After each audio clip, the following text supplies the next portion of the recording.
Welcome to the InfoMullet YouTube channel. If you enjoy this content, please like or share. And if you'd like to support the InfoMullet by becoming a mulleteer, visit us on Patreon. We appreciate your support.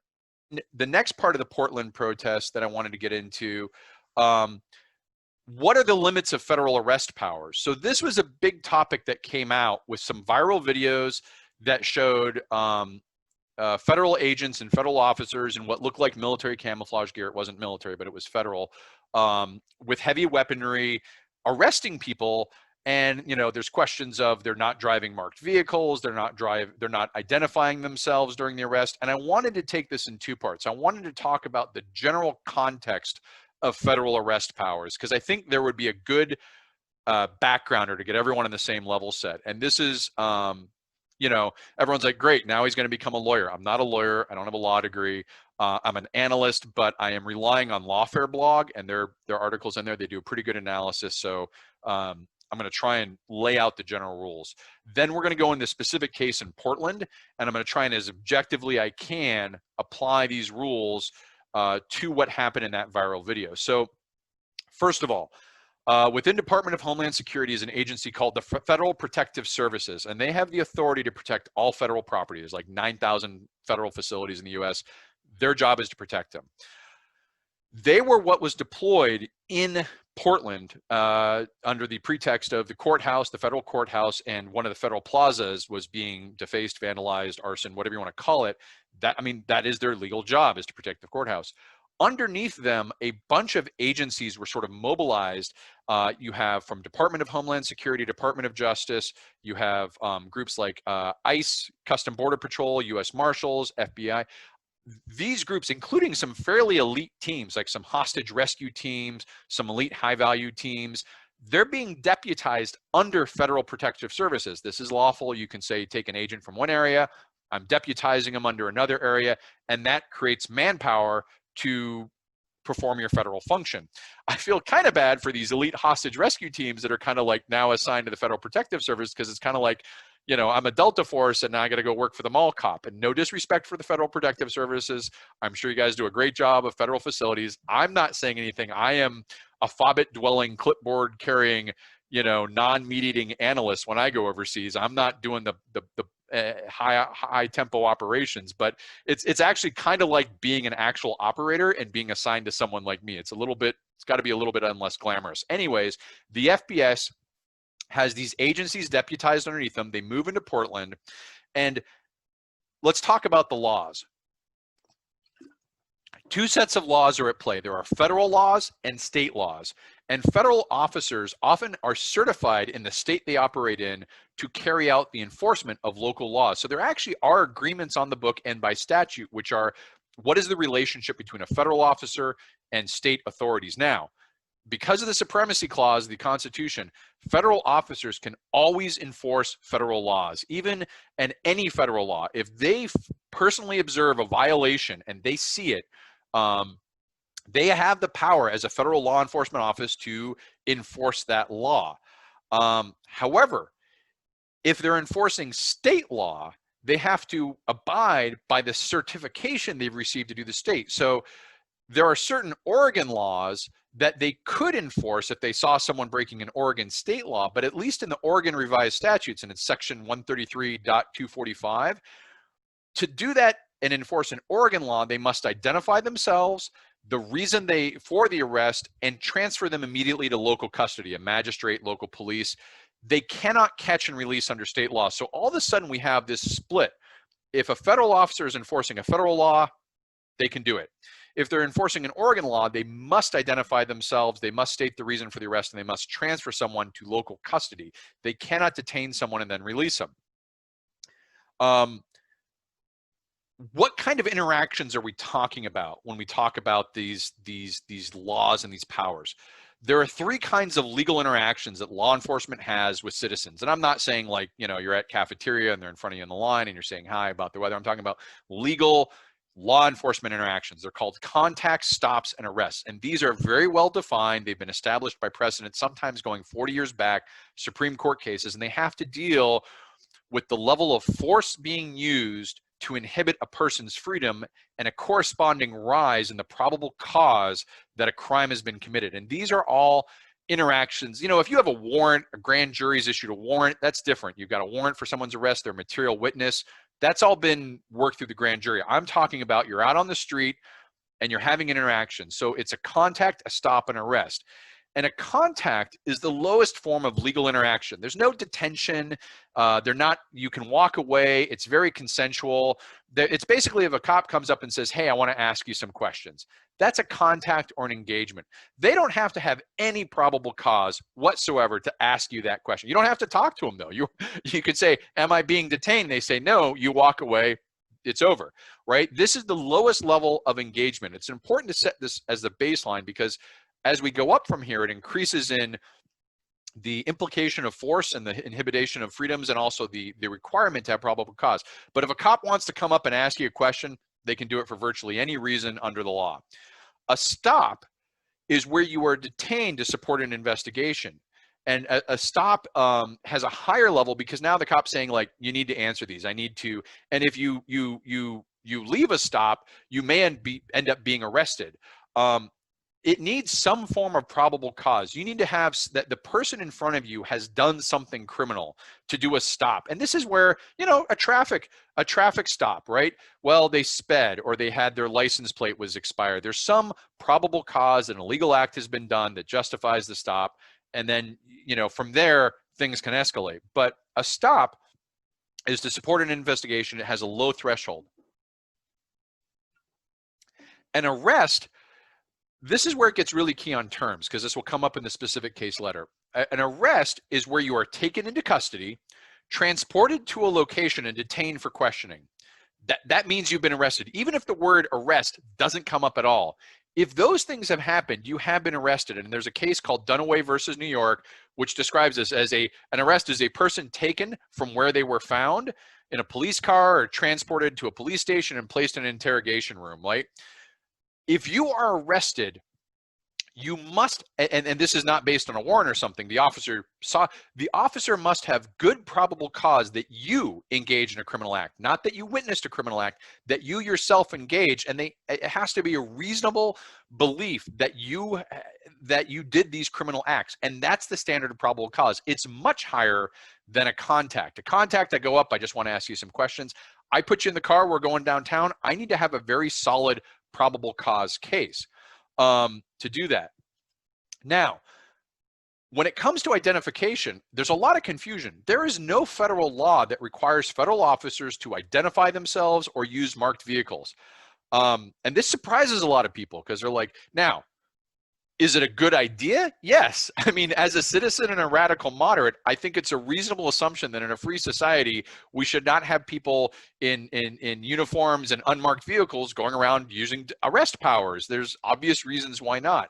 And I think we don't need to have like their name and address and phone number, but some sort of reasonable identification. And people pointed out a lot of these federal officers in Portland, they did have tabs that were in alphanumeric. It might say ZT1 or ZT5.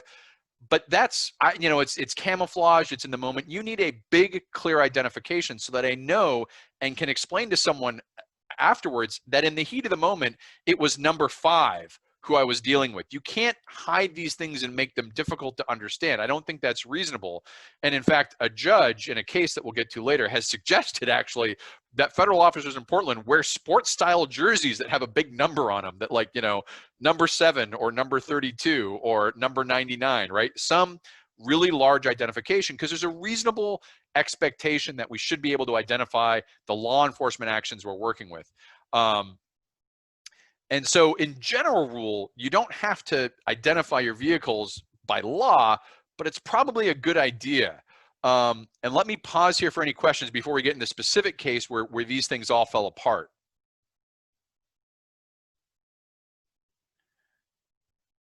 Let's see. Jerry's asking how much was spent on these elite teams for weeks during the holiday. It's, yeah, a lot. There's a budget question in there. John's asking whether any of this got training. We'll get to that in a second because I don't think even the director of FPS knew what they were doing. The riot control training would have been used to refresh too. Navy veteran, yeah. There's questions on training here. I don't think they had a lot of training. This is not an operation they normally do. Customs and Border Patrol agents, ICE, U.S. Marshals, they're generally not used in crowd control. National Guard, very often used in crowd control. I mean, and not always just riots, but crowd control. Like they're managing when the food banks got overwhelmed. You send in the National Guard because they're used to dealing with crowds. They're used to dealing with large groups of people. Even if everyone's calm and peaceful, you have a Karen or a Kevin show up who's been hot and aggravated. They're going to get in your face and start shouting. You need people trained for crowd control. So National Guard typically would have more of this training, which is why they're generally the preferred, as opposed to this mismatched federal agency. So let's talk now about a very specific incident where we can isolate this discussion. And the reason I'm picking this incident is I want to be as fair as possible to the federal officers. So what I'm actually using is there was a press conference held with the acting secretary of the Department of Homeland Security, Chad Wolf, and the deputy director of Federal Protective Services, Chris Klein.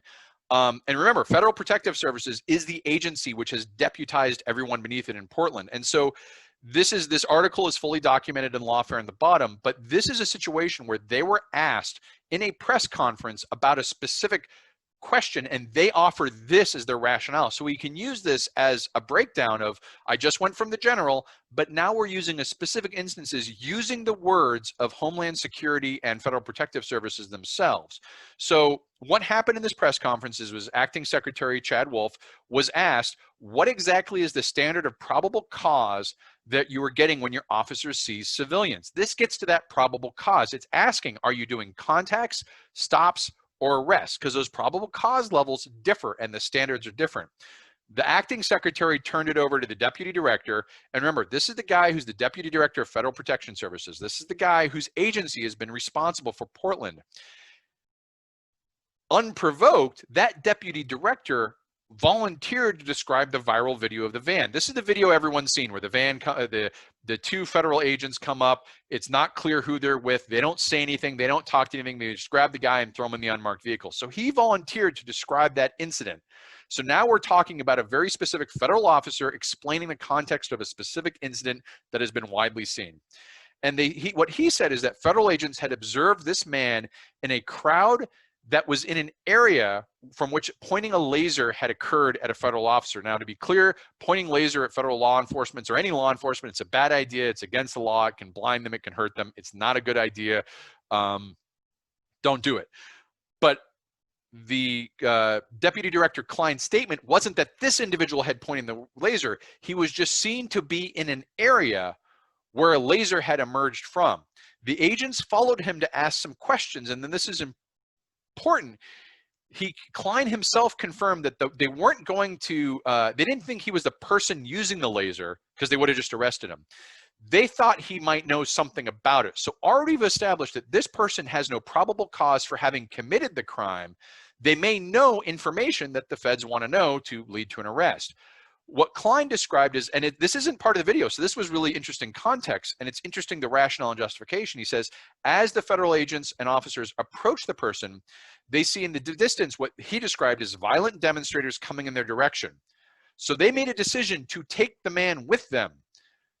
This is a very concerning development because it's basically saying that because of third-party actions, we detained the individual for their safety and our safety, as opposed to simply leaving the area and re-engaging at a later point or doing some other means.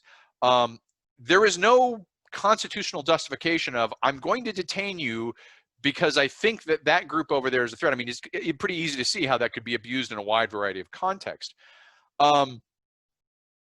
And so the agents wanted to get him off the street, away from the crowd. They took him to what we presume was a location that others have been taken to, where he's questioned by lawyers. You know, in the van, you see that unmarked van. And what Klein himself is saying, they took him to a place that was safe for both the officers and the individual to do the questioning. Now, this is important. If you take someone off the street, you put them in a vehicle, and you transport them to a place for questioning, that is an arrest. It doesn't matter what you call it. By constitutional precedent and law, that is an arrest. You have an effected arrest because you have taken someone, you have detained them, put them in a vehicle, transported them to a location whereupon they will be questioned. Doesn't matter if your Miranda rights or things, doesn't matter if you're released afterwards, doesn't matter if there's any documentation, you have been arrested. And you can only arrest someone off the street if you have probable cause that they committed a crime. So this is important. Klein's saying, we didn't think he committed the crime. We're pretty sure he may have had information. So we arrested him because of this third-party group we were concerned about, took him somewhere, they questioned him, and Klein says they didn't have what we needed, so they released him. So there's never been an assertion that there was a probable cause this individual committed a criminal offense. There's never been an assertion that he had the useful information. It was just that he might be. And the problem is, so first of all, this is an unconstitutional arrest in all sorts of ways, right?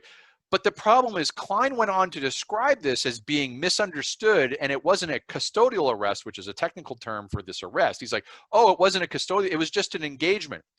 And engagement is usually referred to those contacts that when a cop comes up and says, hey, I'd like to ask you a few questions, that's an engagement. When I have detained you, put you in a van, driven you to a place, and asked you questions, that's not an engagement, that's an arrest. And you know, Klein went on to offer some things like, oh, it wasn't that bad. He wasn't tackled to the ground. He wasn't, you know, manhandled. That doesn't matter. I think it's kind of weird how distorted some of these things have gotten, where the guy says, yeah, we didn't beat him up, therefore it's not an arrest. I mean, it's like, these are heavily armed federal agents that appear out of nowhere. Of course you're going to go with them and comply, because, you know, your fears are going to get shot if you don't. So it's a little bit, I think, unreasonable to assume that people are going to just that just because you didn't tackle or punch someone, it's not an arrest. And again, these are all in the Lawfare blog. They have video to the press conference. These are using the words of the Deputy Director of the Federal Protective Services. Even they can't describe this arrest in a constitutional way. Now, this doesn't mean that all activities of unidentified vans grabbing people were unconstitutional. I don't have the background on each one. And as I said before, federal officers don't have to be identified in a van that's marked, or they don't have to be identified by, you know, name and rank. But what came out of this is a lawsuit with a judge in Oregon. There were two lawsuits. One was a cease and desist on DHS in general that got rejected for lack of standing by the state, but there was another one by press agents, and the judge in that case put a restraining order on federal agents and said, your federal agents cannot interfere, and this was journalists and the press specifically. It was a First Amendment ground interference. He said, you are prohibited from doing this kind of interference with a clearly marked press or press agent or things like that. Furthermore, the judge was about to order the use of marked vehicles and these sports jerseys to clearly identify, because he says it is such a bad idea to have unmarked federal officers engaged in this kind of law enforcement activity that DHS itself has now, just in the last 24 hours, backed away. They said they're going to use marked vehicles. They're going to switch the uniforms out, so it's you know, it's not the camo military looking. It's supposed to be a solid green with better identification. Even DHS has backed around a little bit away. So that's the situation with that one case, with that one officer. But that case, that's the viral video, does sound like a lot of the other reports. There's been another individual who came forward and described being detained in very similar circumstances. No documentation, the rest. And when there's no documentation issued, it's very hard later to come back and prove you were detained. If you were detained, put in a vehicle, transported to a place, questioned and released, you need to be able to prove that happened, because otherwise, how do you challenge it in court? Once that has happened, you have suffered a harm. And as a citizen, you can say, hey, that violated my Fourth Amendment rights. You didn't Mirandize me. You took me, it wasn't a lawful stop. You know, all these things that happen when there are illegal stops. If there's no documentation, it's very hard to prove that happened. So I think we need to look at that. So I'm going to pause here and go through some questions.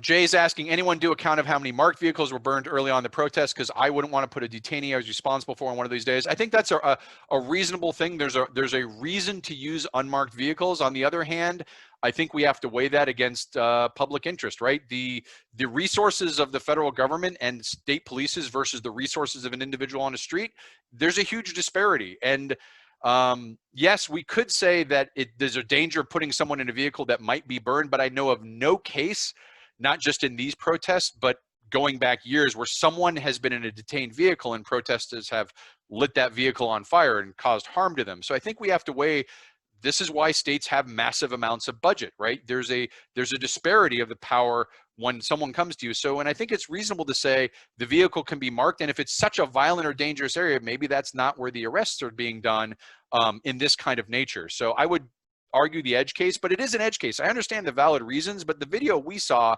was blocks away from, you know, allegedly the things. They say they saw violent demonstrators come, but it wasn't at all clear that there was an immediate sort of crowd issue, as has been the case in some of these other areas where there's a huge crowd around them.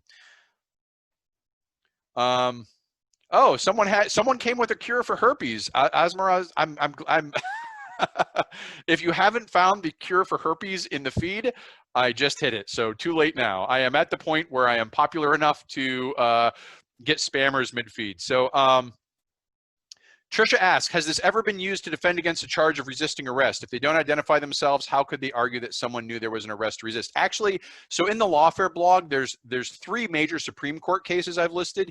Each one of those cases is they weren't resisting arrest. So I don't know about that specific question, but they certainly were used in suits after the arrest to say this was an unconstitutional stop. And so I think you got to be very careful when you're resisting arrest. Both from a legal standpoint, resisting arrest is kind of like citizen's arrest. Technically, there's a lawful way to do it but it's a very small window with very large room for error and catastrophic consequences. You know, a lot of people think they can do a citizen's arrest, but they're more likely to screw it up than not. Likewise, resisting arrest. There's been a few cases I know of where a person was not charged or prosecuted for harming or threatening a police officer when there was a constitutional situation that their arrest or other action was deemed somehow unlawful. But those, I can think of 3 in my head. One of them, actually very recently, Breonna Taylor's boyfriend, who was in the apartment when the SWAT team came in and returned fire or opened fire. I don't know who shot first. I'm not getting into that level. But he shot at police officers, I believe, when the SWAT team raided the apartment and was under charge for attempted murder. The prosecutor declined to press charges, saying he had a reasonable right to defend himself given the context of the situation and the police were in the wrong place. I mean, but that was a prosecutor choosing to drop it. Again, I would not advise people go out there and try and figure out the right way to resist arrest to be legal, and also the very likely consequences that even if, you know, my dad is a lawyer, he says even if you had the right of way on a road and you get in an accident, that's great for your next of kin, right? You need to be alive to benefit from that legal, having the right of way. So it kind of applies here. I wouldn't advise people to go resisting arrest.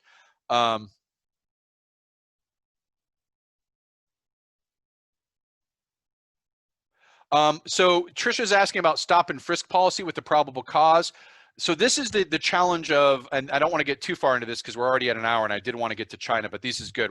I'm enjoying this. So stop and frisk in New York City. This is actually not probable cause of the individual. The challenge with stop and frisk in a city like New York is, and I explained this further in the coastline of violence, the broken windows theory that they were basing it on says this geographic area has a high amount of crime, therefore we flood that area with police, and they simply do stops where they do the stop and frisk. Now that's a stop, because you can't just walk away from it, and it's an investigation where they're frisking. The problem is, without probable cause that individual was engaged in a crime, it's an unconstitutional stop. And stop and frisk ended up having massive problems. I think 800,000 people were arrested or detained over the lifespan, and it raises this problem of using when we get away from probable cause being, I think you specifically were involved in the criminal act and I have personal knowledge of it, to I did an analysis and people in this area are more likely to be involved in crime, or I saw you were in a crowd where a laser was pointed from, but I don't think it was you, but you may have been close to the guy.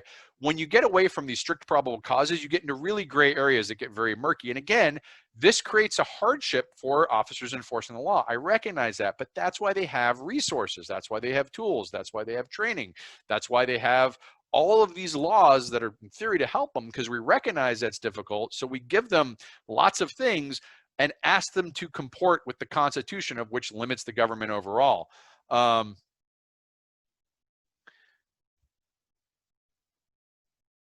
John Custis is asking, serious question, undercover officers mask up for reasons, protest or not, is there a case for law enforcement to be visible during interactions? I think there's a case for, so there's a difference between what I would call visible law enforcement and undercover operations. Undercover is surveillance, reconnaissance, things like that. There are plenty of statutory laws and case studies where undercover actions have been determined to be constitutional. Again, as I said, federal officers, there's no law where federal officers have to identify themselves.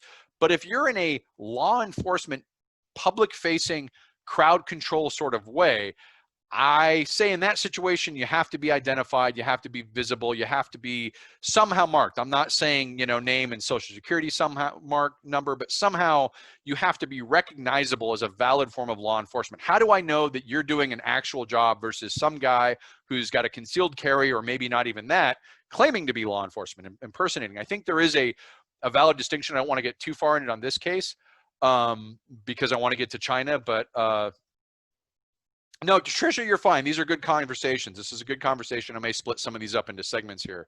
So I think, John, I think there's a valid case where undercover work says, hey, obviously I can't be identified. There's a valid case to say, even when interacting with the public, with doxing and internet threats and stuff like that, you may want to limit. But if you're going to be public facing, making arrests, interacting with the public in that public way, I think there needs to be some way of identifying that person and saying it was number 7, or it was number 32, or it was ABC, but some obvious way, because that way, if an officer does abuse their power or is alleged to abuse their power, we can distinguish who that is and go back and look at the roster, who is doing it. The video shows pretty clearly. We can track back and look at that individual, and that kind of accountability may help in the long run versus, I just don't like anyone in a uniform. I mean, there's a real pushback from the DOD that these uniforms were used at all, because they're like, hey, wait a minute, people can't tell the difference between your DHS federal law officer or agent and my DOD soldier, sailor, marine, or airman, because the uniforms look the same. You got to stop that. And the Secretary of Defense really pushed back on the use of these military uniforms. And as I said, DHS has now agreed to change the uniform. Thanks for watching the video. Hope you enjoyed it. If you'd like to follow the InfoMullet, visit us on Facebook or Twitter. And if you'd like notifications when we post new video content, click on the red subscribe button below the video. If you've ever wanted to become a mulleteer and support the InfoMullet, visit us on Patreon. We appreciate the support.